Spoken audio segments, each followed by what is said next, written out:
सत्ता का नशा इतना बढ़ गया है कि अब पत्रकारों पर हाथ उठाने लगे। या जनता की आवाज उठाने वाले पत्रकार अब सुरक्षित नहीं है और जब आरोप लगते हैं तो माफी मांगकर मामला खत्म कर दिया जाता है। बिहार के भागलपुर में जो कुछ हुआ वह न केवल मीडिया जगत के लिए बल्कि लोकतंत्र के लिए भी एक बड़ा सवाल है। क्या जेडीयू सांसद अजय मंडल की माफी से मामला खत्म हो जाएगा या फिर इस घटना के पीछे की सच्चाई कुछ और ही है?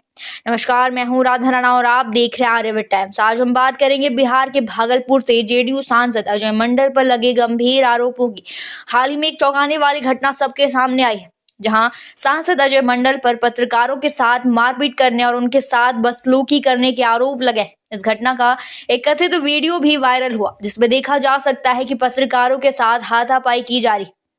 29 जनवरी को भागलपुर एयरपोर्ट के गेट पर दो पत्रकारों कुणाल शेखर और सुमित कुमार के साथ कथित रूप से मारपीट गई। आरोप है कि सांसद अजय मंडल के बॉडीगार्ड और कुछ समर्थकों ने इन पत्रकारों पर हमला किया, उनका मोबाइल छीना और गाली गलौज की। इस हमले के बाद दोनों पत्रकारों को अस्पताल में भर्ती करवाया गया।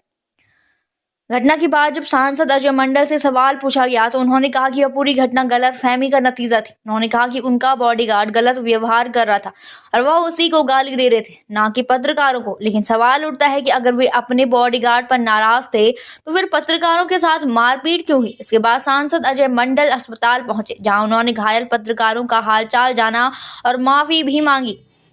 उन्होंने कहा, मैं समझता हूं कि जो कुछ हुआ वो बिल्कुल गलत था। पत्रकारों के साथ ऐसी घटना नहीं होनी चाहिए थी, लेकिन आगे से ऐसा नहीं होगा। जब पत्रकारों से पूछा गया कि क्या वे सांसद की माफी से संतुष्ट हैं, तो उन्होंने कहा कि यह मामला केवल माफी से खत्म नहीं हो सकता। पत्रकारों के अनुसार यह केवल एक घटना नहीं है, बल्कि यह दर्शाता है कि किस तरह से सत्ता में बैठे लोग लोकतंत्र के चौथे स्तंभ यानी मीडिया पर दबाव बनाने की कोशिश कर रहे हैं।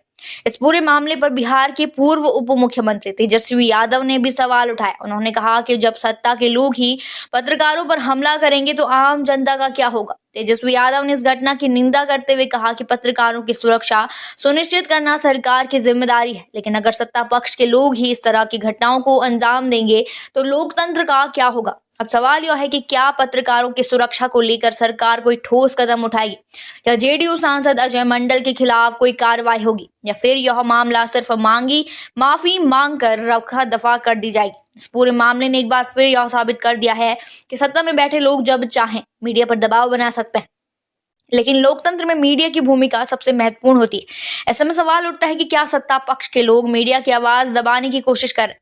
आपकी क्या राय है इस मामले में? हमें कमेंट सेक्शन में जरूर बताएं। फिलहाल के लिए इतना ही। बने रहिए आर्यभट्ट टाइम्स के साथ और साथ ही हमारे चैनल को सब्सक्राइब करना ना भूलें और फेसबुक वेबसाइट पर फॉलो जरूर करें।